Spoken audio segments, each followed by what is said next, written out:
বিসমিল্লাহির রহমানির রহিম। সকলকে স্বাগতম আমার ইউটিউব চ্যানেল বাংলার মুখ থেকে।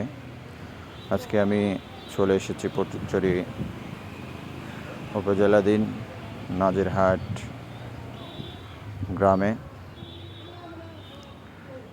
এই মাজারটি হচ্ছে আসলে ভান্ডারী তরিকতের মহান প্রতিষ্ঠাতা গৌসুল আজম মেজভান্ডারী আহমদুল্লাহ শাহ মেজভান্ডারী রওজা পাক এবং ভান্ডারী তরিকতের আধ্যাত্ম মহান শরাফতের প্রতিষ্ঠাতা আলহাজ মাওলানা শাহ সুফি সৈয়দ আহমদুল্লাহ শাহ মেজভান্ডারীর রওজা পাক। এটি আসলে চট্টগ্রামের বিখ্যাত একটি দরবার, সকলের কাছে সুপরিচিত। এখানে প্রতিদিন মানুষ দেশের দূর দূরান্ত থেকে ছুটে আসে ওনার মাজার জিয়ারত করার জন্য। মানুষ দূর দূরান্ত থেকে অনেক আশা নিয়ে, অনেক আকাঙ্ক্ষা নিয়ে এখানে ছুটে আসেন মূলত ওনাকে উসিলা করে মহান রবের কাছে মানুষের ইচ্ছা পোষণ করে।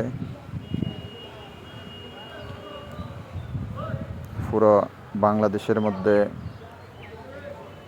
যিনি ভান্ডারী তরিকতকে আসলে প্রতিষ্ঠিত করেছেন তিনি হচ্ছে আহমদুল্লাহ শাহ মেজভান্ডারী।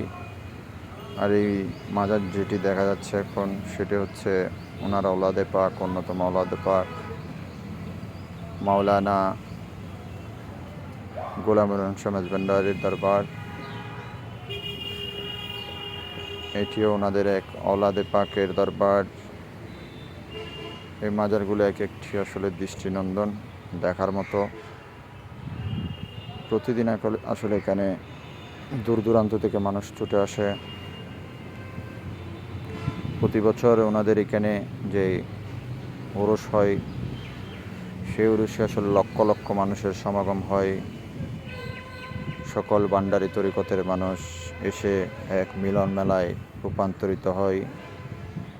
সেগুলো আসলে একটি ভিডিওয়ে আসলে ওনাদের সম্পর্কে বলে শেষ করা যাবে না।